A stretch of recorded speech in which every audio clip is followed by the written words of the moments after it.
स्वागत प्रणाम। मैं हूं हिमांशु द्विवेदी और स्वागत है आपका हमारी खास स्पीकर चर्चा में। चर्चा के तहत आज हमारा विषय है भाजपा, अब की बार 25 साल। संदर्भ यह है कि अब से एक सप्ताह पहले भारतीय राष्ट्रीय कांग्रेस अपनी बदहाली के संदर्भ में विचार करने के लिए नव संकल्प शिविर के नाम पर राजस्थान के उदयपुर में इकट्ठा हुई थी। देश भर से तकरीबन 430 भाजपा के कांग्रेस के वरिष्ठ नेताओं को वहां बुलाया गया था और उन्होंने परस्पर बैठकर तय करना चाहा कि हम आगे कैसे बढ़ें, क्या कुछ ऐसा करें जिसके चलते कांग्रेस अपनी खोई हुई स्थिति को प्राप्त कर पाए। कांग्रेस की बातचीत के केंद्र में 2024 का चुनाव था, उसके लिए रोड मैप तैयार करने की बात थी। काफ़ी कुछ वहाँ विचार विमर्श हुआ। अब उसके पीछे भारतीय जनता पार्टी ने भी राजस्थान की राजधानी अर्थात जयपुर में अपने पदाधिकारियों की बैठक का आयोजन किया। 3 दिन ये बैठक चलने वाली है, जिसमें अलग अलग स्तर पर बातचीत होने वाली है। आज का दिन महत्वपूर्ण इसलिए है कि इस भाजपा के तमाम पदाधिकारियों की बैठक को देश के प्रधानमंत्री और भारतीय जनता पार्टी के शीर्षस्थ नेता नरेंद्र मोदी के द्वारा संबोधित किया गया। कांग्रेस जहां 2024 की बात कर रही थी, वहीं नरेंद्र मोदी अगले 25 साल के लिए अपने कार्यकर्ताओं से संवाद किए। उन्होंने देश के अमृतकाल के संदर्भ में बात करते हुए आने वाले समय को लेकर लगातार सक्रिय रहने का आह्वान अपने कार्यकर्ताओं से किया। भारतीय शास्त्रों में चरैवेति चरैवेति की बात कही गई है। कमोबेश उसी बात को आगे बढ़ाते हुए नरेंद्र मोदी ने बताना चाहा कि पिछले 8 साल का जो समय है वो इस देश के संदर्भ में क्रांतिकारी बदलाव का समय रहा है, लेकिन हमें उन उपलब्धियों पर ही रुक जाना नहीं है। अभी भी करने के लिए बहुत कुछ बाकी है और इसलिए हमको अपनी वर्तमान उपलब्धियों पर, जिसके अंतर्गत 18 राज्यों में भाजपा की या भाजपा की मदद से सरकार है, भले ही हमारे विधानसभाओं में तकरीबन 1300-1400 विधायक हैं, देश के संदर्भ में बात करें तो तकरीबन 400 के करीब सांसद हैं, इतनी उपलब्धि पर मुग्ध नहीं हो जाना है। हमें अभी भी प्रयत्नशील बने रहना है। वह दूसरी पार्टियों पर भी बढ़ते और साथ ही साथ अपने आने वाले समय की चुनौतियों का जिक्र करना नहीं भूले। तो आज हमारी ये जो पूरी बातचीत है वो प्रधानमंत्री मोदी के द्वारा अपने पदाधिकारियों के माध्यम से कार्यकर्ताओं को भेजे गए संदेश के संदर्भ में केंद्रित रहने वाली है। क्या कुछ नरेंद्र मोदी जी ने कहा है और उसके मायने आने वाले समय में भारतीय राजनीति में किस रूप में परिलक्षित होंगे, किस रूप में बदलाव को दिखाएंगे, किस रूप में देश आने वाले समय में स्वरूप लेगा, इस संदर्भ में हम बात करेंगे। तमाम विपक्षी दलों से जुड़े हुए नेता भी इस चर्चा के केंद्र में, पत्रकार भी हैं और भाजपा के प्रतिनिधि भी हैं। उनसे आपका परिचय कराएं और इस मसले पर कुछ गंभीर विमर्श करने की कोशिश करें। उससे पहले समय है आज के विचार सूत्र का। हमारा आज का विचार सूत्र अपने समय के महानायक विंस्टन चर्चिल का दिया हुआ है। उन्होंने कहा था, I have nothing to offer but blood, toil, tears and sweat, अर्थात मेरे पास देने के लिए रक्त, कठोर परिश्रम, आंसुओं और पसीने के अतिरिक्त कुछ नहीं है। विंस्टन चर्चिल के द्वारा जो उस समय कहा गया था, क्या नरेंद्र मोदी की भाषा भी कमोबेश उसी प्रकार की नहीं रहती है? जब वह अपनी पार्टी के पदाधिकारियों या कार्यकर्ताओं के साथ संवाद करते हैं, वह वर्तमान उपलब्धियों पर मुग्ध होने के संदर्भ में नहीं, बल्कि वर्तमान चुनौतियों का आने वाले समय में मुकाबला करने के लिए ही बात करते हैं। तो इसी को ध्यान में रखते हुए हम अपनी चर्चा को आगे बढ़ाते हैं, जिसका हिस्सा बनने के लिए हमारे साथ में देश के वरिष्ठ राजनीतिज्ञों में शुमार वामपंथी विचारक डॉक्टर बादल सरोज जी हैं। हमारे साथ कांग्रेस पार्टी की ओर से उनके संजीदा प्रवक्ता डॉक्टर अजय उपाध्याय जी भी मौजूद हैं।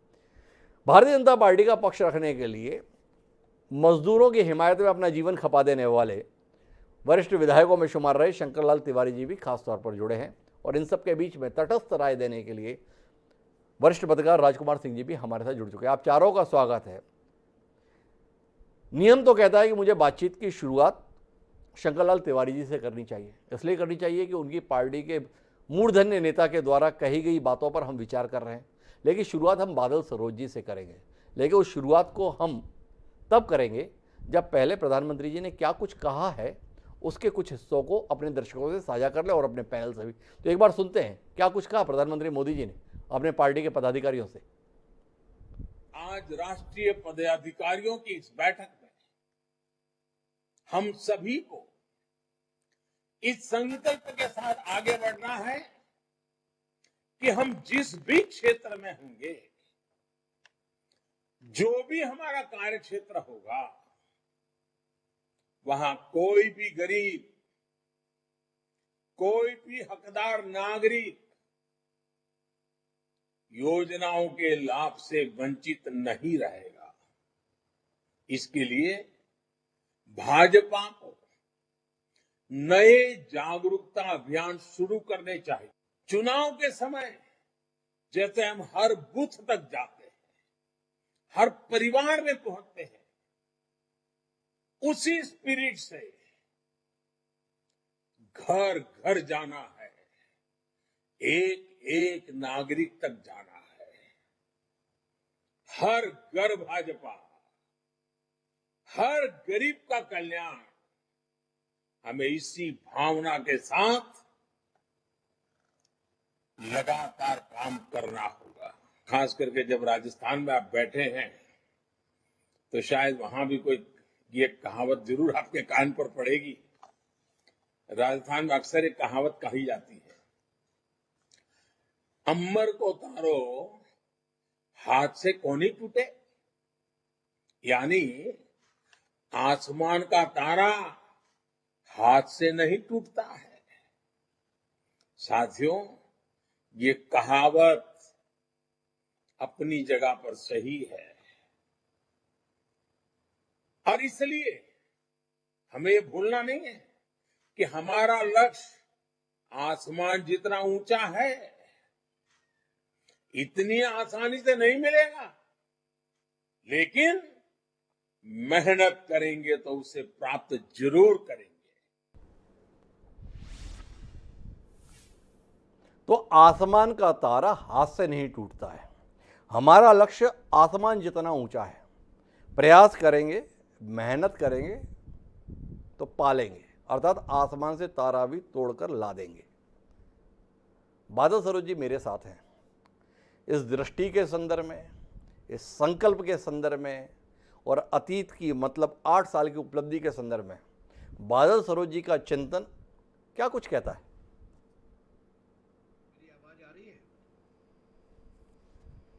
मेरी आवाज आ रही है? जी बादल जी, आ रही है। मैं आपकी बात से बात शुरू करना चाहता हूं। आपने चरैवेति का उल्लेख किया। ऐतरेय ब्राह्मण में ये जो श्लोक है, उस श्लोक के आगे की पंक्ति है कि सोते हुए के मुंह में हिरण अपने आप नहीं आता है। जी। चरैवेति का मतलब केवल चलना नहीं है, बल्कि चरैवेति का मतलब उद्यम करना, आगे की ओर बढ़ना, जी। नया सृजन करना। और मुख में किसी चीज के आने का ये मतलब है कि आपको अपने जीवन को और ज्यादा ताकतवर और बलशाली बनाना है। जी। इसलिए ये 25 वर्ष की बात नहीं होनी चाहिए, 50 की भी हो, 100 की भी हो, कोई दिक्कत नहीं है। लेकिन सवाल ये है कि हम किस दिशा में जाना चाहते हैं। जी। अगर हम चिंतन करना चाहते हैं तो ये चिंतन का सर्वश्रेष्ठ समय है। 2 कारणों से। जी। एक कारण तो ये है कि चिंतनीय परिस्थितियों पर किया जाता है और इस वक्त बहुत चिंताजनक परिस्थितियां हैं। जी। मुझे लगता है कि भारतीय जनता पार्टी को अपने पिछले 15 वर्षों में उन्होंने जो आर्थिक घोषणाएं की थी या जो नीतिगत घोषणाएं की थी, उनको थोड़ा सा रिविजिट करना चाहिए। जी। उनकी अपनी घोषणाओं को, कांग्रेस और वामपंथियों को छोड़िए, उनकी अपनी जो घोषणाएं थी, जी। मुझे लगता है कि जब वो उनको रिविजिट करेंगे, चाहे वो उद्योग के मामले में हो, चाहे वो श्रम के मामले में हो, चाहे वो रोजगार के मामले में हो, चाहे वो शिक्षा के मामले में हो, तो अगर कोई विमर्श करते हैं, कोई चर्चा करते हैं, तो मुझे लगता है कि उसका कुछ नतीजा निकल कर आएगा। ये बात मैं इसलिए कह रहा हूं, आप ये भूल जाइए कि मैं किस पार्टी का हूं और मेरे मित्र लोग जो बैठे हुए हैं वो किस पार्टी के, ये बात भूलकर एक नागरिक के नाते मैं निवेदन करना चाहता हूं कि पड़ोस में श्रीलंका में जो हुआ है वो पूरे तीसरी दुनिया के और खास तौर से दक्षिण एशिया के देशों के लिए एक सबक की तरह से। वहां भी बिल्कुल अपार बहुमत के साथ जीत कर आए थे, वहां भी लगभग वही प्रक्रिया हुई थी, लेकिन जिस तरीके से उनकी पूरी की पूरी इकोनॉमी बैठ गई और उसके नतीजे में वहां तकरीबन अराजकता जैसी स्थिति पैदा हो गई। चिंतनीय प्रश्न ये होना चाहिए दोनों पार्टियों के लिए, सत्ता पार्टी के लिए खास तौर से, कि हमारी आर्थिक स्थिति, आर्थिक प्रणाली कहां तक पहुंची है। हम कहीं किसी बहुत गंभीर संकट में फंसने तो नहीं जा रहे हैं, क्योंकि संकट में अगर फंसने के लिए जा रहे हैं तो इसके लिए उत्तरदायित्व तो इतिहास तय करता है, लेकिन उसकी रेमेडीज, उसके इलाज, उसके समाधान कम से कम ढूंढे जा सकते हैं अगर समय पर पकड़ा जाए तो। मुझे लगता है कि प्रधानमंत्री जी ने जो बात कही है कि हमें 25 वर्ष की योजना बनानी चाहिए, बिल्कुल बनाए। वो एक राजनीतिक पार्टी के नाते वो 50 वर्ष की योजना भी बनाए, कोई दिक्कत नहीं है। लेकिन फिलहाल 3-4 बड़े सवाल हैं, उन पर चर्चा करें। खुदाई बाद में होती रहेगी। अभी पूरी की पूरी हमारे हिंदुस्तान की जो प्रमुख समस्या हैं, उन समस्याओं पर उन्हें हेड ऑन कोलिजन करना चाहिए। बादल जी, मैं जरा बीच में रोकना चाहता हूं। आप जो बात कर रहे हैं और भाजपा के पदाधिकारियों की बैठक में या भाजपा का जो स्तर रहता है उसमें अंतर एक दो हाथ का नहीं बल्कि जमीन आसमान का है। आप चुनौतियों की बात कर रहे हैं, संकट की बात कर रहे हैं, कष्ट की बात कर रहे हैं, और भाजपा ये बता रही है कि इन 8 साल में देश तरक्की के किस मुकाम पर पहुंच गया है। चुनौतियां तो हमारी उपलब्धियों से घबराकर कहीं अंधेरी खो में जाकर छिपक गई हैं। देश को ये बार बार बताया जा रहा है कि पूरा दुनिया मुग्ध है, अचंभित है कि हम किस सफलता के मुकाम पर पहुंच गए हैं। और ऐसे में आप बोल रहे हैं कि श्रीलंका की हालत देखिए, राहुल गांधी ने बोल दिया था श्रीलंका की जैसी हमारी हालत हो जाएगी। पूरी भाजपा पिल पड़ी है तो देश को बदनाम करने के लिए प्रयत्नशील रहते हैं। आप राहुल गांधी के साथ क्यों खड़े हो रहे हैं बादल जी? शंकर लाल जी अभी ही इसके बाद में मौका पाएंगे तो आपके पीछे पड़ जाएंगे। आपको देश का विकास बर्दाश्त नहीं, देश की तरक्की बर्दाश्त नहीं। तो आपको लगता है कि आप चिंताओं के संदर्भ में बात करने की बात कर रहे हैं, जबकि बात तो उपलब्धियों पर हो रही है। नहीं, लेकिन उपलब्धियां मालूम पड़ेंगी तो हम भी गौरवान्वित महसूस करेंगे देश के नागरिक के नाते। उदाहरण के लिए जो इंडिकेटर्स होते हैं इकोनॉमिक्स में, वो इंडिकेटर्स होते हैं कि आपका मैन्युफैक्चरिंग बढ़ा कि नहीं बढ़ा, पिछले 8 साल में लगातार नकारात्मक है। आपका जो इस बार तो बहुत ज्यादा खतरनाक स्थिति पैदा हुई है गेहूं के मामले में। इस बार पहली बार होगा जब पिछले 10 वर्षों में हमारे एग्रीकल्चर का आउटपुट भी गिरने वाला है। वो पैरामीटर है, वो मेरा या किसी राजनीतिक पार्टी का नहीं है। नंबर 3 होता है कि आपके जॉब क्रिएशन की हालत क्या है। उस मामले में भी खुद सरकार के आंकड़े ये कहते हैं कि जॉब क्रिएशन की हालत बहुत ज्यादा खराब है। आज जारी हुए एनएसएसओ के आंकड़े, जो आंकड़े ये कहते हैं कि पिछले 8 वर्षों में सबसे ज्यादा ऊंची रफ्तार पर मुद्रास्फीति पहुंच गई है। अब चौथी चीज ये बचती है कि हमारी जो इनका बीजेपी का खास तौर से ब्रांड था कि मजबूत सैनिक भारत होना चाहिए, पिछले 3 साल से भारत की सेना में भर्ती नहीं हुई है। और आखिरी बात जो रिजर्व बैंक ऑफ इंडिया ने जिसके प्रति चिंता व्यक्त की है वो ये है कि हम फिस्कल क्राइसिस के दौर में फंसने वाले हैं। हमारे पास अब लगभग श्रीलंका जैसी हालत में पहुंच गए हैं कि हम बाहर का उधार चुका पाएंगे कि नहीं चुका पाएंगे, ये संकट पैदा हो गया है। और रुपए की कीमत जो मोदी जी को बहुत ज्यादा प्रिय थी, वो रुपए की कीमत भी इतिहास में सबसे नीचे आ गई है। तो हम तो बहुत ईमानदारी से बिना किसी आलोचनात्मक मुद्रा के वास्तव में ये जानना चाहेंगे कि उपलब्धियां हैं क्या। और अगर नहीं, महत्वपूर्ण सवाल है बादल जी का। भाई बाकी तो सब ठीक है, ये तो बताओ उपलब्धियां हैं क्या। अब इसका उत्तर लेने के लिए मैं डॉक्टर अजय उपाध्याय जी के पास तो जा नहीं सकता, उनसे तो मेरी ये अपेक्षा करना जायज़ नहीं है कि वो बताएं उपलब्धियां क्या हैं। पर शंकरलाल तिवारी जी के पास अगर मैं जाऊंगा तो शंकरलाल जी बुरा नहीं मानेंगे, उन्हें लगेगा कि मैंने नेक काम के संदर्भ में उन्हें याद किया है। तो शंकरलाल जी, बादल जी बड़ी उत्सुकता से, बड़ी विनम्रता से जानना चाहते हैं 25 साल में आप जो कुछ करेंगे वो तो ठीक है, इन 8 साल के संदर्भ में जो सेवा और सुशासन को समर्पित रहे हैं आपके, ऐसा बताया गया है। इन 8 साल में देश कहाँ से कहाँ पहुँच गया है ये समझ नहीं पा रहे उपलब्धियों के रूप में। विफलताओं के तौर पर तो हमें बादल जी सवाल की शक्ल में बता दे रहे हैं। तो इस शंका का समाधान करें, कुछ ज्ञानवर्धन हो शंकरलाल जी आपके माध्यम से। नहीं, अभी बादल जी का चिंतन सामने आया जी। बादल जी बड़े संघर्षशील, बड़े पुराने नेता है, मैं उनको सलाम करता हूँ जी। पर चश्मा अपना अपना है, निगाह अपनी अपनी जी, नजर अपनी अपनी है ना जी। अब होता क्या है कि हम जिधर देख रहे हैं जी, हम जिधर देख रहे हैं सब उधर देख रहे हैं जी, पर हम देखने वालों की नजर देख रहे हैं जी। अब बादल जी ने तो इस ढंग से व्याख्या कर दी कि हम बिल्कुल श्रीलंका की हालत में पहुंच गए। जी। निश्चित रूप से कुछ बिंदुओं पर बादल जी ने अपनी बात रखी है, उस पर प्रयास भी चल रहा है, प्रयास भी जरूरी है। और उन बिंदुओं की परिस्थिति जन्य जो स्थिति बनी है, मैं परिस्थिति जन्य शब्द पर जोर देना चाहूंगा जी। परिस्थिति जन्य है कोरोना जी। आप क्या बात कर रहे हैं उपलब्धि की जी, छोटी मोटी उपलब्धियां अगर हम गिनाएंगे तो बादल जी आपके हृदय में तो थोड़ी सा आनंद होना चाहिए कि आज देश के अंदर करोड़ों की संख्या में वो तमाम गरीब महिलाएं, गांव की किसान मजदूर के घरों की जी शौचालय प्राप्त कर पाई हैं 70 साल बाद। जी ठीक है, इसमें शिकायतें आ सकती हैं। मैंने कहा नजर अगर ये तो कुछ शौचालय गड़बड़ बने हैं, कुछ शौचालयों में लोग पैसा खा गए हैं, ये बातें आ सकती हैं। पर जिस ढंग से आप उपलब्धियों की बात कर रहे हैं, जो बुनियादी आम आदमी की चीज, सफाई, स्वच्छता और शौचालय, जी वो काम हुआ है। बिजली उत्पादन बढ़ाने का निरंतर प्रयास हुआ है। बिजली घर घर पहुंचाने का निरंतर प्रयास हुआ है। आप कह रहे हैं, आप अग्रज है बादल जी, मैं आपको खंडन नहीं कर रहा जी हूं, नजर अपनी अपनी। अब देखिए कोरोना जैसा विश्व युद्ध, मैं उसे विश्व युद्ध कह रहा हूं, जी पूरी दुनिया लड़ रही थी।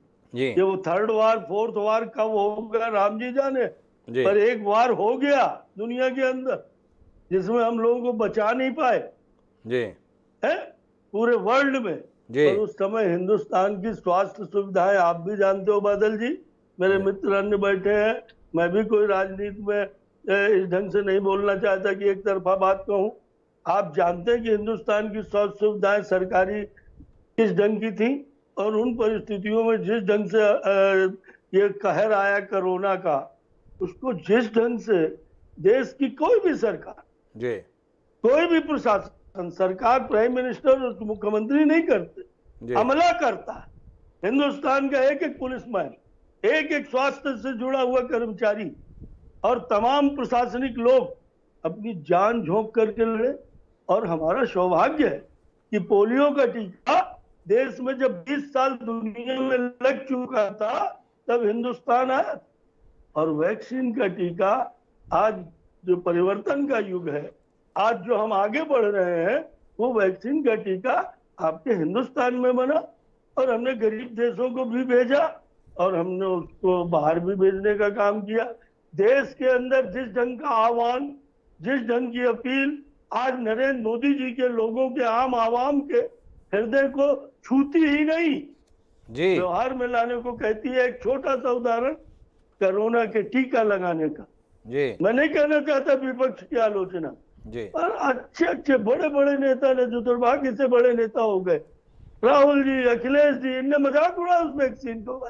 जी पर अब मोदी जी की अपील पर, सामाजिक संगठनों की अपील पर, या हमारे पत्रकार बंधु, मीडिया चैनल्स की अपील पर, करोड़ों की संख्या में टीका लगाने में हिंदुस्तान सफल रहा। आज 90% टीके देश के अंदर लग चुके हैं। और इतना ही नहीं, एक तरफ तो कोरोना की लड़ाई लड़ी, अस्पतालों की व्यवस्थाएं सुधारने का काम किया, रातों रात बेड बढ़ाने का काम किया, दवाइयों का इंतजाम, ये वो, उसमें कमियां भी रही, उसमें दिक्कतें भी हुई, पर लड़ाई अपन ने, सबने मिलकर देशवासियों ने लड़ी। शकला जी, मैं थोड़ा बीच में रोकना चाहता हूँ। क्या है कि हम तो 8 साल की उपलब्धि पे बात कर रहे थे, आपने कोरोना के संदर्भ में लड़ाई पे केंद्रित कर दिया, तो इसी से सवाल है, कोरोना की लड़ाई भारत ने लड़ी, किसको इनकार है?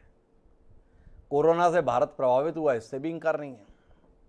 पर कोरोना से तो अमेरिका भी बहुत प्रभावित हुआ, अमेरिका की हालत भी बहुत ख़राब हुई। पर बादल जी जो रेखांकित कर रहे हैं, मोदी जी का वो बयान, जब वो मुख्यमंत्री तो बोलते थे जब रुपया गिरता है ना, तो रुपया नहीं गिरता है, देश का सम्मान गिरता है। ये बयान आजकल सोशल मीडिया पे बहुत तैर रहा है। तो चुनौती तो अमेरिका के साथ भी थी, चुनौती भारत के साथ भी थी, और आप तो बताते हैं कि भारत ने जितना बढ़िया मुकाबला किया उतना किसी ने नहीं किया। पर डॉलर के मुकाबले में रुपया गिर गया। तिवारी जी, मुकाबला आपने बढ़िया किया और गिर रुपया गया, थोड़ा इस पहेली को सुलझाएंगे? मैं बिल्कुल ठीक कह रहे हैं आप, मैं वहीं पर आ रहा था। बादल जी की चिंता थी सर्वहारा वर्ग की जी, बादल जी की चिंता थी मुद्रास्फीति की जी, बादल जी की चिंता थी रुपए के अवमूल्यन की, जिसे आपने भी कहा जी, उन्होंने अपने बड़े लुभावने शब्दों में कहा कि मोदी जी का जो प्रिय विषय था जी, रुपए की कीमत, जी, तो मुझे अच्छा लगा उनकी स्टाइल। तो जो उन्होंने कहा, ये सच भी है, ये भी एक सच है जी, कि कुछ गिरावट आई है मुद्रास्फीति में भी, महंगाई में भी और रुपए में। पर इसके बावजूद ये भी सच है कि कोरोना के पहले देश की आर्थिक स्थिति को उन्नत करने का काम जिस तेजी से हुआ है, ये एक अचानक का गड्ढा है। मैं आप सबसे विनती पूर्वक कहूंगा जी कि विपत्ति परिवार के इकाई में भी आती है और देश में भी आती है, और जी उस विपत्ति के बाद भी आप देखिए, एक तरफ तो स्वास्थ्य सुविधाओं के लिए बजट को कहीं ना कहीं से ला करके झोंकना, जी और दूसरी तरफ 80 करोड़ लोगों को, देश के 80 करोड़ गरीब बंधुओं को, मेहनतकश मजदूरों को, फुटपाथियों को, छोटे दुकानदारों को, जहां 10-10 हजार रुपए उनको बैंकों से अपने धंधे बढ़ाने के लिए किया गया, कोरोना के कारण जो नुकसान खा रहे थे, वही 80 करोड़ लोगों को भोजन की व्यवस्था मुफ्त की गई, गैस सिलेंडर मुफ्त किए गए। बादल जी, बहुत खुश होने की जरूरत नहीं है, नाचने की जरूरत नहीं है, पर आज करोड़ों घर इंदिरा आवास बनते थे बादल जी, हम आप सब लड़ते थे, एक पंचायत में एक तो इंदिरा आवास आता था। आज करोड़ों की संख्या में देश के हर राज्य में गरीब को घर मिला, और इसलिए एक संभावना है, एक जीवन के। मेरे दो सवाल हैं आपके इन उपलब्धियों के बीच में। मुझे डॉक्टर अजय उपाध्याय के पास जाना है। शंकरलाल जी, इतना बढ़िया आपने काम किया है, ये कौन सा बढ़िया काम है? आप तो स्वयं अपना जीवन मजदूरों के कल्याण के लिए लगा दिए शंकरलाल जी। इतना सुशासन, इतनी सेवा, देश तरक्की के नए मुकाम पर पहुंच गया। दुनिया अचंभित है आपके नेतृत्व में जो देश ने तरक्की की है। ये कौन सी तरक्की है जिसमें 135 करोड़ की कुल आबादी और एक विपत्ति में 80 करोड़ लोग 2 जून की रोटी अपने सम्मान से कमाने के लायक नहीं रह जाते? इस उपलब्धि के संदर्भ में कोई दृष्टि, क्या वाकई आपको अधिकार है कि आप ये बताएं देश तरक्की कर गया है? ये मेरा सवाल है आपसे। ये तो हमें 70 साल की विरासत में मिला है भाई जी। ये 60 साल की विरासत थी, और आज गेहूं का उत्पादन देश में बढ़ा है। आज दलहन तिलहन का उत्पादन देश में बढ़ा है। आज माने खाद्यान्न की उपलब्धि बढ़ी है। हम आज ये यूक्रेन संकट के बाद लाखों लाख टन गेहूं हमने विदेशों को निर्यात मेरा किया उसी है। से जुड़ा हुआ दूसरा सवाल था माननीय शंकरलाल जी। आपने वादा किया था 2017 में 2022 तक किसानों की आय दुगनी कर देंगे। तमाम अर्थशास्त्री, तमाम कृषि जगत से जानकारी रखने वाले लोग ये बता रहे हैं आय तो दुगनी हुई नहीं, लेकिन कृषि की जो लागत है वो लगभग दुगनी के बराबर पहुंच गई आपके प्रयासों के चलते। और उसके बीच में जानना चाहता हूं, पहली बार मौका आया किसानों को अपनी उपज का ठीक ठाक दाम मिलने का। इस युद्ध के संकट ने किसानों के संदर्भ में अवसर का सृजन किया। गेहूं के दाम पहली बार मंडी के मुकाबले खुले बाजार में ज़्यादा मिल रहे थे, आपसे बर्दाश्त नहीं हुआ। उस पर भी आपने टंगड़ी मार दी और गेहूं के निर्यात पर पाबंदी लगा दी। किसानों के चेहरे पर आने वाली मुस्कान को आपने आने से पहले ही रोक दिया। ये आक्षेप है आपके संदर्भ में, क्या कहते हैं आप? किसानों की आय दुगनी आपसे हो नहीं रही थी, परिस्थिति को थोड़ा समृद्ध करने की स्थिति में लेकर आए, बर्दाश्त नहीं हुआ आपसे। आपने अपने पेट्रोल डीजल के दाम बढ़ा दिए, लेकिन किसान अगर गेहूं का दाम थोड़े ज़्यादा पा रहा था, असहनीय हो गया, कष्ट हो गया, परेशान हो गया। आप अगर ध्यान दें, जिस बात की आप कह रहे हैं कि निर्यात रोका गया अभी पिछले 2-3 दिन पहले जी, ये निर्यात प्रारंभ भी हम ही ने किया था। केंद्र की सरकार ने निर्यात के बनाए थे, गेहूं का उत्पादन देश के अंदर स्टॉक पड़ा था, और इस नाते ये निर्यात की छूट भी हमने दी।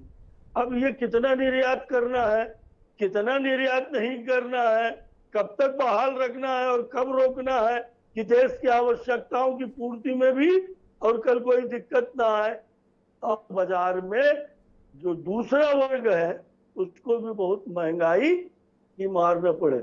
हमने 1 रुपए किलो गेहूं गरीब को क्यों दिया? इसलिए वो महंगा गेहूं खरीद नहीं सकता। हम किसान से तो 20 रुपए में 1 किलो गेहूं खरीदते हैं और 1 रुपए किलो देते हैं। ये कौन सा अर्थशास्त्र है? पर ये इसलिए अर्थशास्त्र है 70 साल की विरासत में हमको 35-40% आबादी गरीब मिली है, और जिसको उस कोरोना के संकट में हमें हर हालत में प्रथम काम था उनका भरण पोषण। लोगों को महंगाई की मार ना पड़े इसलिए गेहूं के निर्यात पर पाबंदी लगा दी। गेहूं से महंगाई की मार पड़ रही है, पर ये तेल के दामों के चलते जो मार पड़ रही है उसके संदर्भ में शंकरलाल जी टिप्पणी करने के लिए तैयार नहीं है। लेकिन मैं डॉक्टर अजय उपाध्याय जी आपके पास आना चाहता हूँ। कुल मिलाकर भाजपा पदाधिकारी दल की बैठक को कांग्रेस के नव संकल्प शिविर के साथ जोड़कर देखा जा रहा है। आपके माननीय नव संकल्प शिविर के आयोजक अशोक गहलोत जी ने कहा है कि भाजपा घबरा गई हमारे आयोजन से, इसलिए जयपुर में आकर बैठक कर रही है। ये वो अशोक गहलोत जी कह रहे हैं जिनके अपने ही राज्य के प्रदेश अध्यक्ष युवक कांग्रेस के शिविर के तुरंत बाद पार्टी को टाटा बाय बाय कर गए। झड़ी लगी हुई है पार्टी छोड़ने की। इसके बीच में मोदी जी आह्वान कर रहे हैं 2024 के संदर्भ में नहीं, अगले 25 साल के संदर्भ में। मोदी जी का यह आह्वान आपको अपने लिए कितनी बड़ी चुनौती, कितना बड़ा संकट महसूस हो रहा है? और डॉक्टर साहब, आज की जो चर्चा रही है प्रधानमंत्री जी की, जी मुझे लगता है कि अच्छा भाषण लिखा गया था, टेलीप्रॉम्प्टर में अच्छे ढंग से उसको स्थापित किया गया था। जी निश्चित तौर पे प्रधानमंत्री जी आजकल लगता है अपने ही भाषण को लगता है पहले नहीं पढ़ते हैं, जो लिख कर दे दिया जाता है उसको बोल लेते हैं। जी यदि वो पहले पढ़े होते तो जिस तरह से दोहरापन आ रहा है उनके भाषा में, कार्य में और कार्यशैली में, वो नहीं दिखता। जिस तरह उन्होंने कहा कि जो नफरत फैलाने वाले हैं अंततः उनको विकास के एजेंडे पे ही आना पड़ता है, एक सच्चाई यही उनके पूरे भाषण के दौरान मुझे दिखी कि ये बात कहीं ना कहीं भाजपा परिवार जो इनका संघ है और माननीय प्रधानमंत्री जी की जो भाषा है उसमें तारतम्यता स्थापित करती है कि भाषा वही है, नफरत फैलाना है लेकिन विकास की भाषा बोलनी है। जहां तक बात अभी हमारे साथियों ने की और आपने भी प्रश्न किया है, मैं एक एक करके उत्तर दूंगा क्योंकि सबको समय दिया है, मुझे पूरा विश्वास है जरूर आपके इस विचार गोष्ठी में सबको समय मिलता है।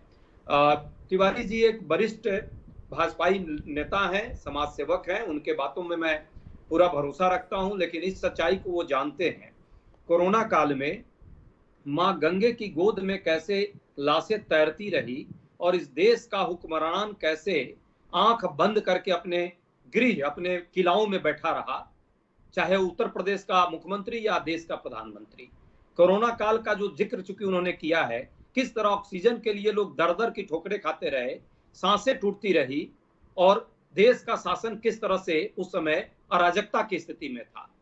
हाँ, ये काम जरूर उस दौरान हुआ जो मैं बोलना चाहूंगा, 142 अरबपति मित्रों की संपत्ति उसी साल जब लोग त्रस्त थे, परेशान थे, 30 लाख करोड़ रुपया बढ़ा और इनके एक मित्र की तो स्थिति यह है कि वो अब भारत का विश्व का 7वां बड़ा आदमी बन गया आमदनी के मामले में, जबकि भारत के 84% लोगों की आमदनी कम हो गई, लगभग 12.5 करोड़ लोगों की नौकरी चली गई। आज नौकरी के लिए 45 करोड़ लोग दर दर की ठोकर खाते खाते नौकरी मांगना छोड़ दिए। ये मेरा डाटा नहीं है, इन्हीं के CMIE का डाटा है, सरकारी सर्वे जो रिपोर्ट आती है उसके डाटा है। बोलना मैं जरूर चाहूंगा साथ में कि कैसे इस दौरान 10 लाख करोड़ जो बैंकों का घोटाला हुआ था उसको बट्टे खाटे में डाल दिया गया ताकि उसकी वसूली ना हो। वो पैसा किसका था? हमारा और आपका था। 5.5 लाख करोड़ जो है रुपए इन बड़े बड़े पूंजीपति मित्रों की माफ कर दी गई। किसानों की, गरीब मजदूरों की कितनी माफ हुई है जरा देखिए। दूसरी बात, अभी बात हो रही है, प्रधानमंत्री जी ने भी बोला श्रमिकों के बारे में, गरीबों के बारे में, नौजवानों के बारे में, युवाओं का क्या हाल है। आपने भी देखा और आप भी बार बार रिपोर्ट करते हैं, रोजगार का क्या आलम है। 45 वर्षों में सर्वाधिक बेरोजगारी की दर है। 3-3, 4-4 साल से जो नौजवान तैयारी कर रहे हैं, चाहे सेना में या रेलवे में, उनको कोई अपॉइंटमेंट, सिर्फ परीक्षाएं जरूर हो जाती है, आज तक कोई अपॉइंटमेंट नहीं मिला। 72,000 जो नौकरी है रेलवे की वो खत्म कर दी गई। रोजगार का आलम यह है कि 1,22,000 सेना में भर्ती खाली है। नौजवान आत्महत्या कर रहा है तैयारियों के बाद, भर्ती के लिए कोई प्रावधान नहीं है। 62 लाख पद, सरकारी पद केंद्रीय सरकार में खाली हैं, यदि उसको भरा जाता तो लोगों को रोजी रोजगार मिलता। तीसरी बात, जिस तरह से महंगाई पर अभी व्यंग किया जा रहा है, जिस तरह से गरीबों पर एक तरह से मैं मानता हूं कि ये व्यंग है, महंगाई की जो कबड्डी है लोगों की, गरीबों की हड्डी को तोड़ दिया। आज जिस तरह 45% जो है दामों में वृद्धि हुई है घरेलू सामानों में, आम आदमी का जीना दुर्लभ है। 5 किलो जिस तरह मुफ्त अनाज दे करके पीठ थपथपा रहे हैं, मुझे ऐसा दौड़ भी दिख रहा है, कहीं ऐसा ना हो सभी व्यक्ति उस 5 किलो अनाज पर ही निर्भर होने लगे फ्यूचर में। यदि रोजी रोजगार नहीं रहेगा, आमदनी घटेगी, महंगाई बढ़ेगी तो क्या आलम होगा। और ये सिर्फ और सिर्फ जिस तरह कोरोना में कुप्रबंधन इस सरकार का रहा, उसी तरह आर्थिक मोर्चे पर सरकार पूरी तरह कुप्रबंधन में का शिकार रही है। अजय पांडे जी, मेरा एक सवाल है आपसे। जिस तरीके के आंकड़े धारा प्रवाह रूप में आप इस कार्यक्रम में प्रस्तुत कर रहे हैं, इस सरकार के तथाकथित कुशासन के चलते क्या अव्यवस्था देश में फैल गई है, इसका बखान आप कर रहे हैं, तो इसके हिसाब से तो होना ये चाहिए कि शंकर लाल तिवारी जी जैसे तमाम लाखों कार्यकर्ता नेताओं को तो जनता घर से बाहर भी ना निकलने दे। पर हालत ये है कि जो इसके विरोध के संदर्भ में स्वर बता रहे हैं, उनकी शहर के बीच में कोई स्थिति नहीं रह गई है। कांग्रेस कहीं दिखती नहीं है। जहाँ चुनाव होते हैं वहाँ भाजपा की सफलताएं अपने आप में अचंभा पैदा करती हैं। अगर विफलताओं की फहरिस्त इतनी ही वास्तविक है, आपके आक्षेप इतने ही सही हैं, तो फिर जनता के स्तर पर भाजपा की स्वीकार्यता, भाजपा की लगातार जीत, इसके संदर्भ में क्या कहेंगे आप? थोड़ा समझना मुश्किल है। आप सही बोल रहे हैं या भाजपा और प्रधानमंत्री जी सही बोल रहे हैं? बहुत अच्छा प्रश्न आपने किया है। जो डाटा और जो तथ्य मैंने दिए हैं, ये अजय उपाध्याय के तथ्य और कांग्रेस पार्टी के तथ्य नहीं है, ये पब्लिक डोमेन में है और सरकार के विभिन्न एजेंसियों के द्वारा दिए गए तथ्य हैं, ये मेरा नहीं है। अब दूसरा प्रश्न आपका है कि बावजूद भाजपा जीत रही है, इस सच्चाई को हम लोग भी स्वीकारते हैं। लोकतांत्रिक प्रक्रिया में 22 करोड़ लोग पिछले बार भाजपा को वोट दिया था जी, और भाजपा के विरुद्ध में लगभग 65 करोड़ लोगों ने वोट दिया जी। 12 करोड़ लोग कांग्रेस को भी वोट दिया जी। 4 राज्यों में हमने भी जो सरकारें बनाई थी, उसमें से आपने देखा किस तरह मध्य प्रदेश में मनी पावर और मसल पावर के नाम पे अनैतिक करके सरकार गिराने का काम हुआ। महाराष्ट्र में अचानक किस तरह से रातों रात गवर्नर ने शपथ दिला दी थी। यदि हम लोग जागरूक नहीं होते तो वहां भी यह हाल होता। जनता ऐसा नहीं है कि भाजपा को हरा नहीं रही है। पिछले 10 विधानसभा का यदि रिकॉर्ड देखेंगे, पश्चिम बंगाल से लेकर के, दिल्ली से लेकर के, राजस्थान, मध्य प्रदेश, छत्तीसगढ़ से लेकर के, और अभी बाई इलेक्शन हिमाचल प्रदेश का लेंगे तो जनता भाजपा को भी हरा रही है। पंजाब में भाजपा नहीं आ पाती है, क्यों नहीं आ पाती है? मैं विनम्रता के साथ आपको बीच में रोकूंगा डॉक्टर अजय उपाध्याय जी। ये जो आप हारने का या हराने का उल्लेख कर रहे हैं ना, ये राज्यों के संदर्भ में आपके दावे को एक बार सही माना जा सकता है, लेकिन देश के संदर्भ में अगर बात आती है तो भले ही नवीन पटनायक उड़ीसा में सरकार बनाने में सफल रहते हैं, लेकिन उसी के साथ होने वाले लोकसभा चुनाव में लोग भाजपा को वोट दे देते हैं। ममता बनर्जी 3/4 बहुमत के साथ भले ही विधानसभा में जीत दर्ज करती हैं, पर लोकसभा के संदर्भ में वहां पर भी भाजपा को लोग बराबरी में लाके खड़ा कर देते हैं। देश के संदर्भ में जब बात आ रही है तो लोग अभी भी नरेंद्र मोदी और भाजपा पे भरोसा कर रहे हैं। आपसे सवाल है, अगर आपके आक्षेप गंभीर हैं, बादल सरोज जी के तथ्यों में दम है, अगर देश विफलता के कगार पे जा रहा है, तो इस देश के लोग ना समझ हैं? इस देश के लोगों को पता ही नहीं है कि हम कहां जा रहे हैं, या आप लोग नहीं समझ पा रहे हैं कि देश के संदर्भ में जनता की जो अपेक्षाएं हैं, जनता की जो उम्मीद है, जनता की जो आकांक्षा है, वो उम्मीद, वो आकांक्षा, वो अरमान भाजपा और नरेंद्र मोदी का नेतृत्व कहीं ना कहीं पूरा कर रहा है। इसलिए देश के संदर्भ में फैसला मतदाताओं का भाजपा के साथ जा रहा है। और डॉक्टर साहब, आप विद्वान पत्रकार हैं, निरपेक्ष पत्रकार हैं जी, और आपकी बात को मैं एकदम सिरे से ले रहा हूं कि सारे विफलताओं के बाद जो हमने गिनाए या विपक्षी पार्टियों ने गिनाए, यह सरकार के तंत्र ने जो तथ्य रखे हैं, बावजूद केंद्र के राजनीति में भाजपा जीतती है। उसके कई कारण हैं और उसको मैं स्वीकारता हूं। निश्चित तौर पे कहीं ना कहीं हमारी कमजोरी है। हमारी का मतलब पूरे विपक्ष की कमजोरी है। विपक्ष को जो वोट मिला है उसका आधा वोट भी भाजपा को नहीं मिला, लेकिन चूंकि हम बटे रहते हैं, पहला तथ्य है। दूसरा तथ्य है, जिस तरह से आज चौथे स्तंभ को का दुरुपयोग हो रहा है पूरे देश में। मैं आपकी बात नहीं करूंगा, मेन स्ट्रीम चैनल और मीडिया का आप हाल देख लीजिए।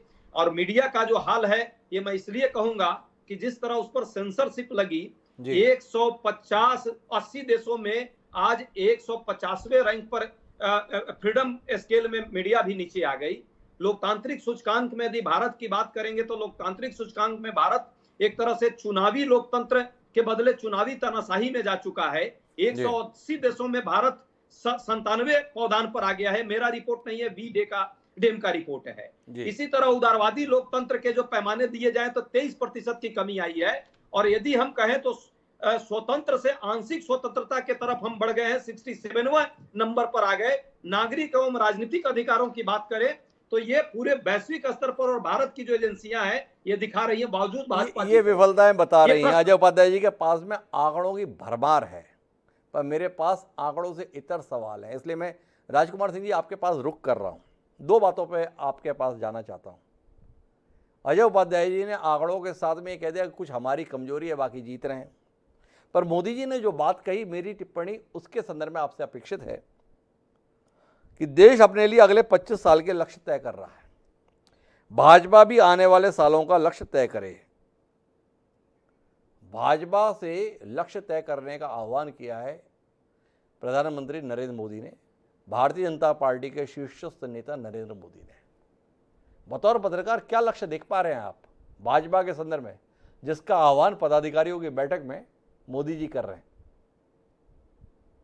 हिमांशु जी, ये 25 साल वाली बात प्रधानमंत्री ने पहली बार नहीं कही है। अगर हमको याद हो जी, तो इस साल का केंद्रीय बजट जब पेश किया गया था जी, तो उसमें अगले 1 साल की चर्चा नहीं थी, जी, अगले 25 साल की चर्चा थी, जी, और वही अमृत काल और अमृत महोत्सव की चर्चा थी। जी, उसी तरह की चर्चा हमने कई राज्यों के बजट में भी देखी। जी, अब सवाल उठता है कि वो किस लक्ष्य की बात कर रहे हैं।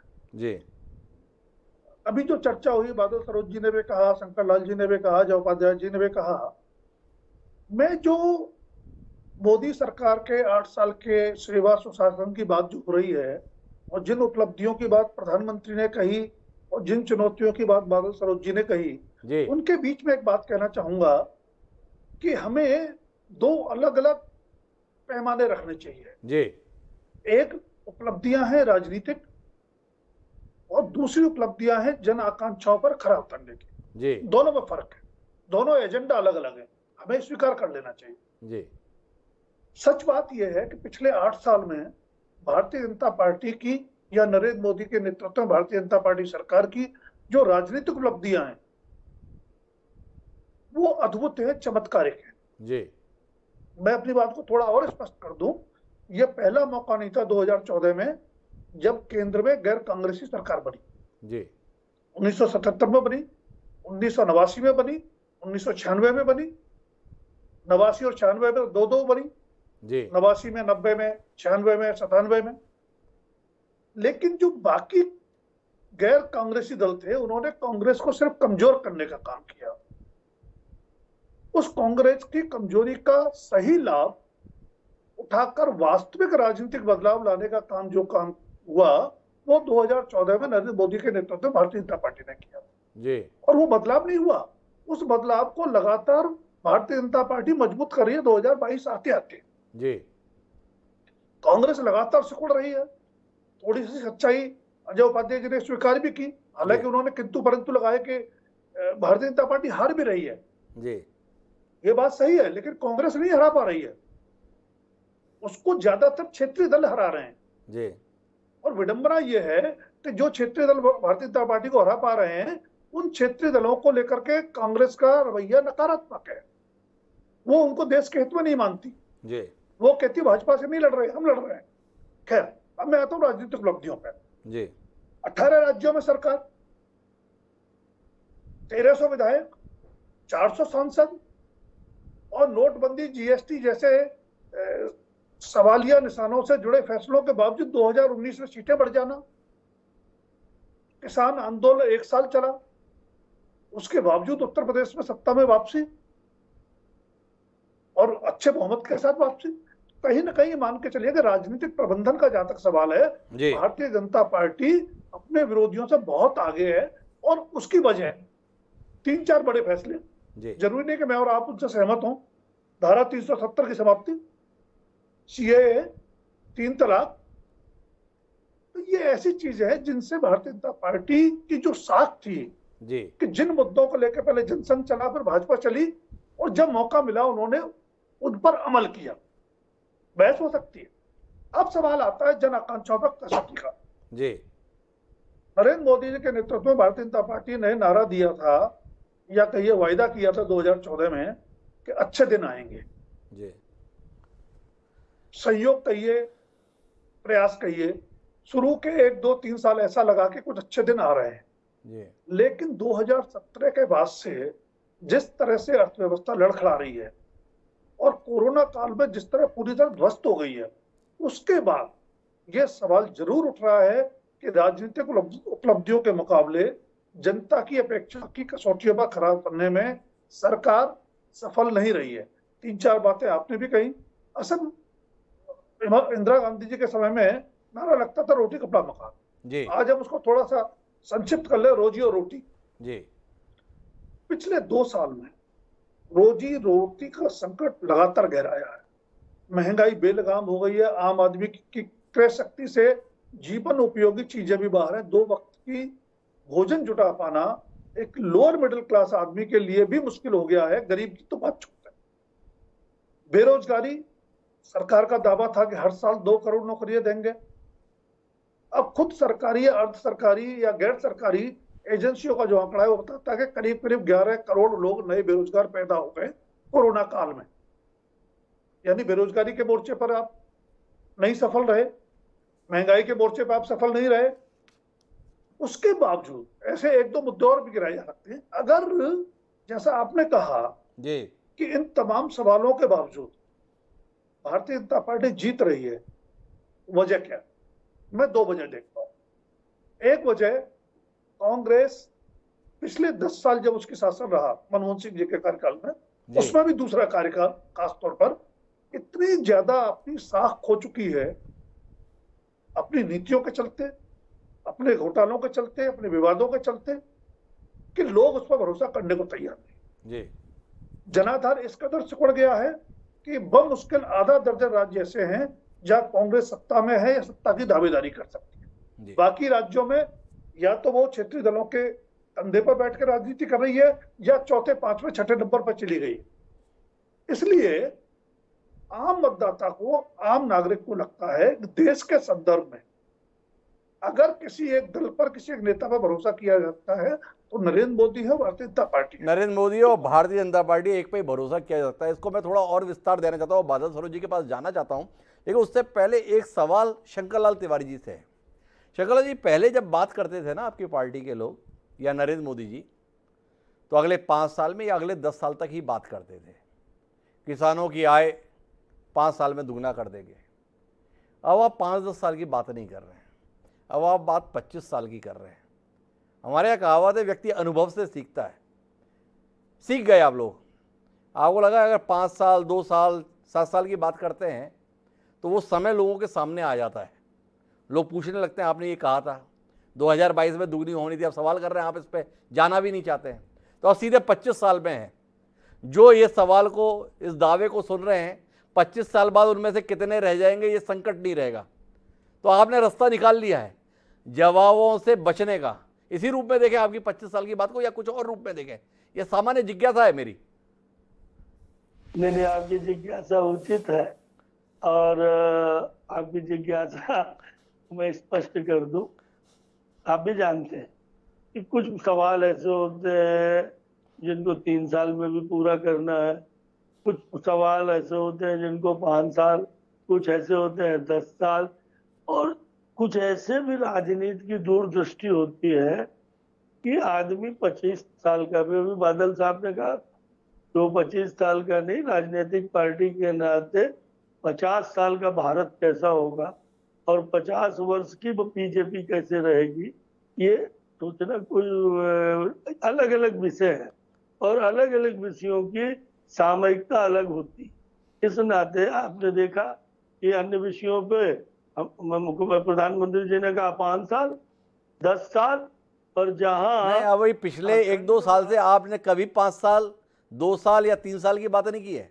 अब आप बात जो कर रहे हैं ना वो 25 और 50 साल की बात कर रहे हैं कि सवाल हम सुने और उनके जवाब के संदर्भ में बात करनी होगी तो अगली पीढ़ी बात करे। मैं बहरहाल वापस बादल सरोज जी के पास आता हूँ। बादल सरोज जी, हमारा विषय अब की बार 25 साल, बात 25 साल के संदर्भ में हो रही है। इस नज़रिए के साथ भाजपा है, भाजपा के तमाम नेता अलग अलग मंचों से ये बात भी कहते हैं हम हमेशा तो नहीं रहेंगे, लेकिन अभी 25-40 साल तक तो हम ही रहेंगे। क्या आपको नहीं लगता है कि देश का मुख्य विपक्षी दल इसमें पूरी तरीके से मददगार बना हुआ है? भारतीय राष्ट्रीय कांग्रेस के संदर्भ में माननीय अजय उपाध्याय जी यहाँ बैठे हैं।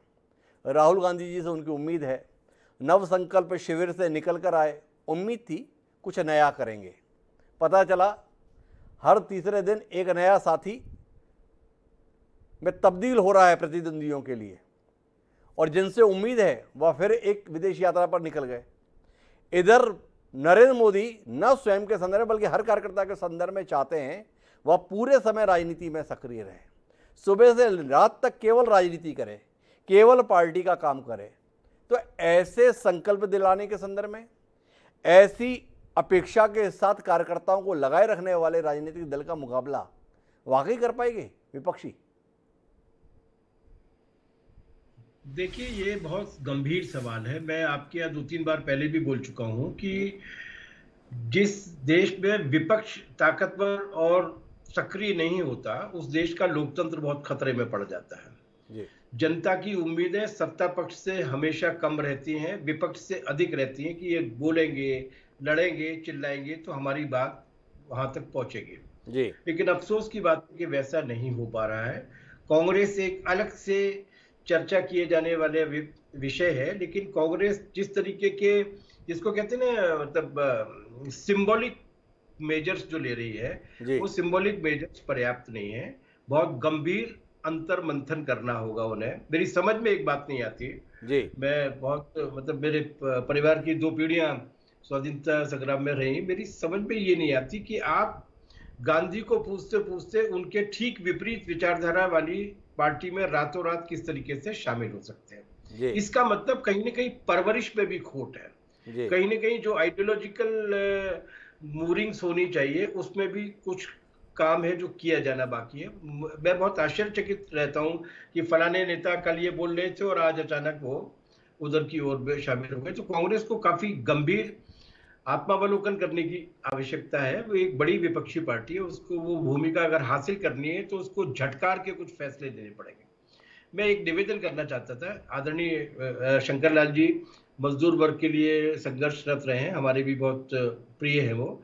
मैं ये जानना चाहता था कि जो बड़े सवाल हैं अपन उनसे मुंह छुपा लेंगे, एक आध डिबेट में हमारे कुछ पॉइंट स्कोर हो सकते हैं, लेकिन कहीं किसी मुकाम पर नहीं पहुंच पाएंगे। और बड़े सवाल इंडिकेटर्स के रूप में होते हैं। सरकारें या कोई राजनीतिक पार्टियां जब कोई विमर्श करती हैं तो संकेतकों के रूप में करती हैं। डॉक्टर भी जब आपको देखता है तो हीमोग्लोबिन का चार्ट देखता है, ईसीजी की रिपोर्ट देखता है, कैल्शियम का लेवल देखता है, पल्स रेट कितनी है वो देखता है।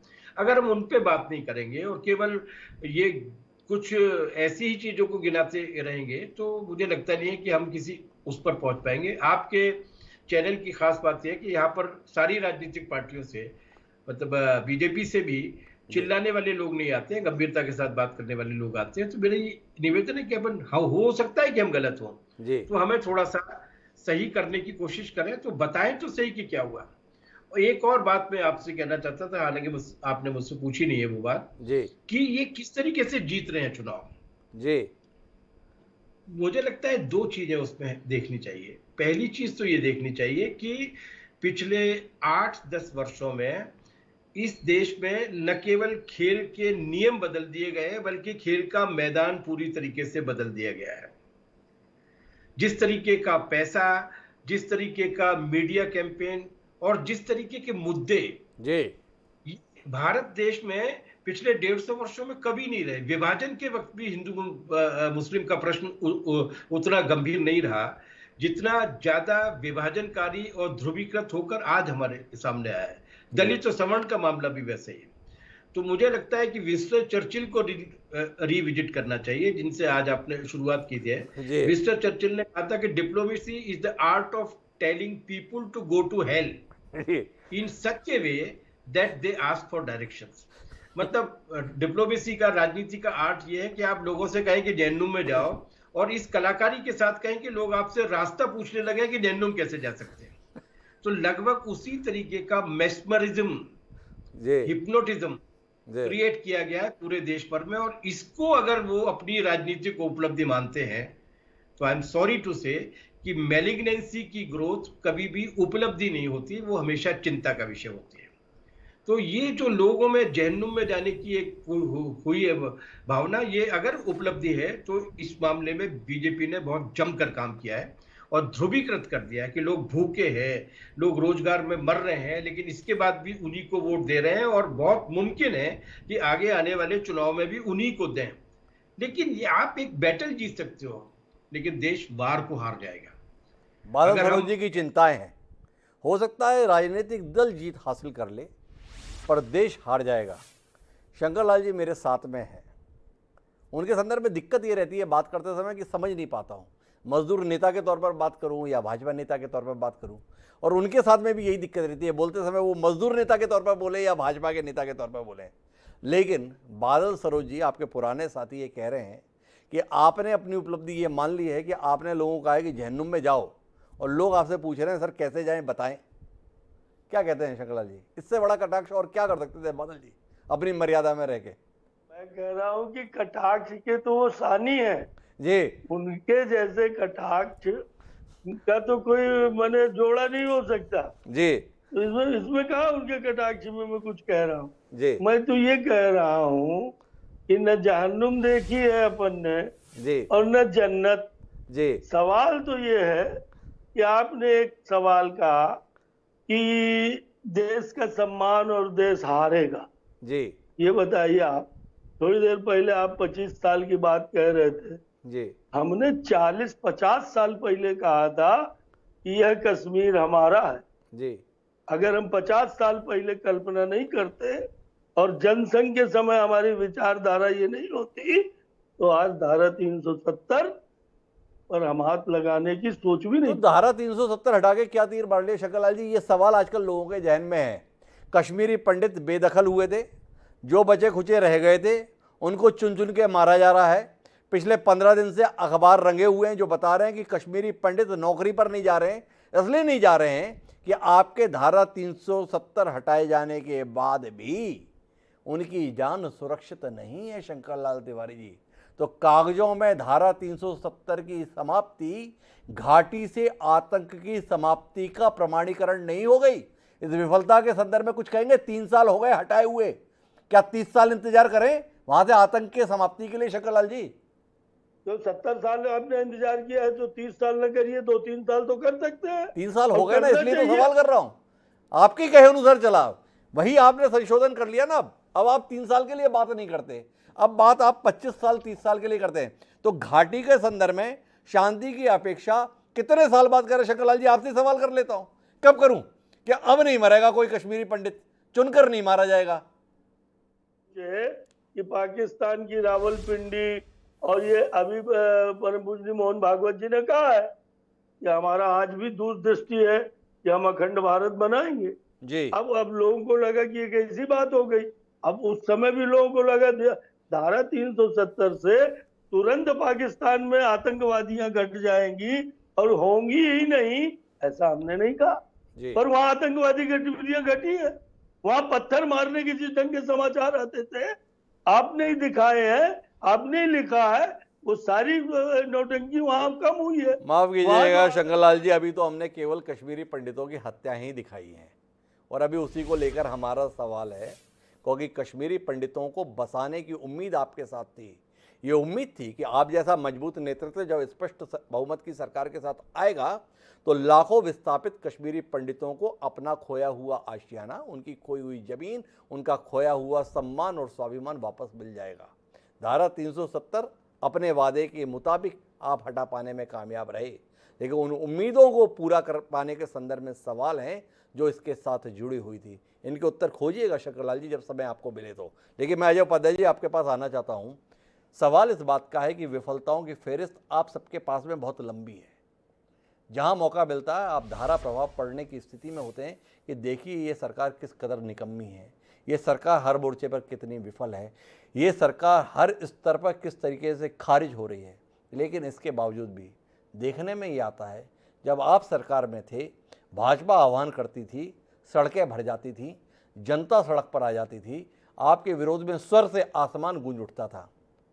पर आज जब इतनी लंबी फहरिस्त लेकर आप बैठे हैं, इसके बावजूद भी जनता के स्तर पर वो चीख नहीं है, वो चिल्लाहट नहीं है, वो विरोध नहीं है, वो आक्रोश नहीं है। तो वाकई आपकी बात पे भरोसा करें या भरोसा करें मौजूदा सरकार पे, मौजूदा करें भरोसा नेतृत्व पे। इसलिए क्योंकि जनता अभी भी महसूस करती है कि देश ठीक दिशा में जा रहा है। क्या कहेंगे इस पर? डॉक्टर साहब, बड़ा अच्छा प्रश्न है आपका कि आज जो है आवाज आती है वो चीख भी लोगों की आ रही है।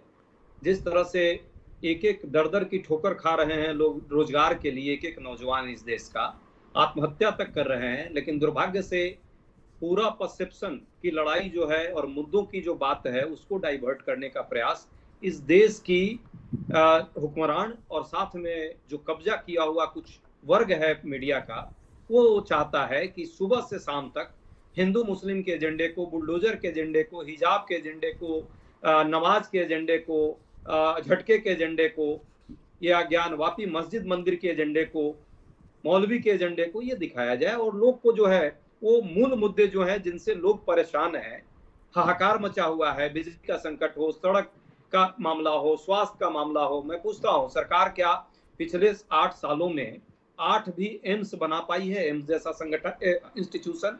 आप तो रायपुर के एक वरिष्ठ चीजों को समझने वाले व्यक्तित्व हैं, वहां का रायपुर का एम्स आपने देखा, उसके बाद कोई क्या ऐसा कोई दूसरा कुछ बन पाया हो?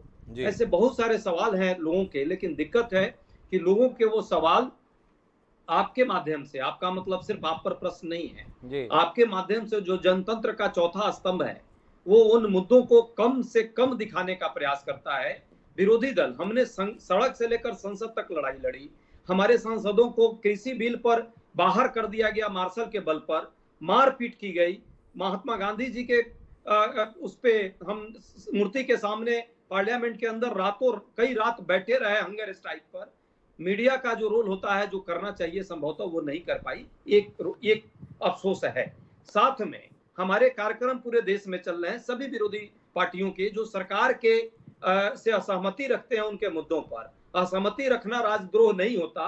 ये सरकार वैसे लोगों पर, जो लोग सरकार के मुद्दों से असहमति रखते हैं, पिछले 8 साल में 13,000 लोगों पर राष्ट्रद्रोह का मामला किया और अजय जी ने काफी विस्तार से बताया। मेरे पास समय सीमित रह गया अजय जी, तो मुझे आखिरी टिप्पणी राजकुमार सिंह जी की लेनी है। अजय उपाध्याय जी 3 लोगों को जिम्मेदार ठहरा रहे हैं। एक, जो देश की सरकार है उसके संदर्भ में कि उसने चीज़ों को इस तरीके से दबा दिया है। दूसरा, मेन स्ट्रीम मीडिया के संदर्भ में वह कह रहे हैं कि मेन स्ट्रीम मीडिया जो है असंतोष को आवाज़ जो मिलनी चाहिए, जगह मिलनी चाहिए, वो नहीं दे रहा है। और तीसरा, उनका मानना है कि जिस प्रकार का वातावरण देश में बना हुआ है, दूसरी दिशा में लोग सोचने लगे हैं। मैं राजकुमार जी आपके पास आना चाहता हूं और आपसे जानना चाहता हूं, सरकार तो कोई भी रहे अपने विरोध की आवाज़ को प्रोत्साहित कब करती है? आपने कोई उदाहरण देखा है कि कोई सरकार है और जो चाहती है कि उसके खिलाफ आवाज़ें मुखर हों, चाहे वो कांग्रेस की रही हो, चाहे ममता बनर्जी की हो, चाहे जगन रेड्डी की हो? क्या ऐसा उदाहरण आपके पास में है? तो ये शिकायत क्या अजय उपाध्याय जी की जायज़ है? एक। दूसरा, मेन स्ट्रीम मीडिया के संदर्भ में वो शिकायत कर रहे हैं, आजकल मेन स्ट्रीम मीडिया को पूछ कौन रहा है? सोशल मीडिया का विकल्प जब इतना बड़ा उपलब्ध है, हर असहमति के तहत आदमी अपनी बात रखने के लिए रास्ते खोज लिया है, तो क्या अजय उपाध्याय जी की बात को जायज़ समझा जाए?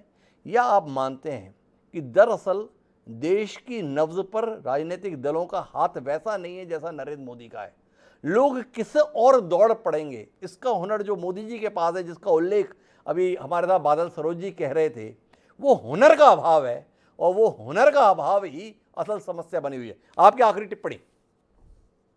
हिमांशु जी, मैं आखिरी बात से शुरुआत करता हूं जो आपने कहा जी। सच बात यह है कि देश की राजनीतिक नब्ज पर भाजपा और मोदी जी की पकड़ इस समय शायद सबसे सटीक है जी। उसकी वजह यह हो सकती है उनके पास एक विशाल, सक्रिय और निरंतर सक्रिय राजनीतिक तंत्र है जी। दूसरी बात जो मैं सारे संकट की जड़ में देख रहा हूं, चाहे हम आप हो, मीडिया हो, विपक्ष हो, हम लोग सवाल बहुत करते हैं, जवाब खोजने की कोशिश कम करते हैं या बिल्कुल नहीं करते जी। फिर भी आज की चर्चा के संदर्भ में यह कहना चाहूंगा कि भारतीय जनता पार्टी को यह जरूर समझना चाहिए कि एक एजेंडा राजनीतिक हो, चाहे 25 साल का हो, 5 साल का हो, लेकिन एक सुशासन का भी हो, आम जनता के लिए भी हो, जिसमें आम जनता से जुड़े मुद्दे एजेंडा में हो, प्राथमिकता पर हो। तीसरी बात, अजय उपाध्याय जी कह रहे थे कि हमने ये संघर्ष किया, वो सब बिल्कुल किया हो, लेकिन सवाल यह है कि अगर आपकी पार्टी सही मुद्दों पर सही संघर्ष की राह पर है तो आपके अपने पुराने लोग, चाहे वो सोनिया गांधी की कांग्रेस के हों या बनने वाली राहुल गांधी की टीम के हों, एक के बाद एक छोड़ के आपको क्यों जा रहे हैं? पहले चिंतन शिविर से आगे बढ़ के आत्मचिंतन करें कि आपके अपने लोग आप पे भरोसा करने को क्यों तैयार नहीं। बड़े महत्वपूर्ण टिप्पणी है राजकुमार सिंह जी की। कांग्रेस के संदर्भ में तो बात इतनी है, दूसरों का भरोसा छोड़िए, आपके अपनों का भरोसा आप पर क्यों नहीं है, ये आपके लिए विचार का विषय होना चाहिए। जहां तक रही भाजपा के 25 साल के संदर्भ में, तो राजनीतिक रूप से जो इच्छा शक्ति और जो दूरदर्शिता का परिचय भी भारतीय जनता पार्टी दे रही है, उसके मद्देनजर 25 साल की बात जायज़ ही समझ में आती है, क्योंकि 2-5 साल में की जाने वाली बात पर सवाल खड़े हो जाते हैं। 25 साल के संदर्भ में हिस्से में आपके इंतजार आता है। तीसरी और आखिरी बात है वो ये कि कुल मिलाकर आप राजनीतिक उपलब्धियां जो भी हासिल कर लें, पर जन आकांक्षाओं के संदर्भ में पूर्ति करने की दिशा में भी भाजपा को विचार करना चाहिए। ये जो सुझाव बादल सरोज के माध्यम से आया है, क्या शंकरलाल तिवारी जी के माध्यम से संबंधित जन तक पहुँच पाएगा, और पहुँच जाएगा तो क्या उस पर अमल भी किया जाएगा, इससे जानने में हमारी दिलचस्पी रहेगी। आप चारों मेहमानों का बहुत बहुत धन्यवाद इस सार्थक चर्चा का हिस्सा बनने के लिए। समय है अब आज के शेर का। भारतीय जनता पार्टी के संदर्भ में आज जो बातें कही गई हैं उस पर यकीन करने के अपने कारण हैं। जिस तरीके से अपनी बातों को, अपने सपनों को साकार करने के लिए पिछले कुछ समय से संकल्पबद्धता भाजपा दिखाती है, उसके संदर्भ में, उसके आगे के लक्ष्य के संदर्भ में आप संदेह कैसे कर सकते हैं। इसीलिए हमारा आज का शेर कहता है कि पसीने की स्याही से जो लिखते हैं इरादों की, पसीने की स्याही से जो लिखते हैं इरादों को, उसके मुकद्दर के सफेद पन्ने कभी कोरे नहीं होते। तो कुल मिलाकर एक संकल्प आज फिर दिलाने की कोशिश नरेंद्र मोदी ने की है। क्या वो संकल्प साकार होगा, जानने के लिए 25 साल इंतजार कीजिए और मुझको अब इजाजत दीजिए। कल फिर मिलेंगे नए विषय के साथ, तब तक के लिए सदा प्रणाम।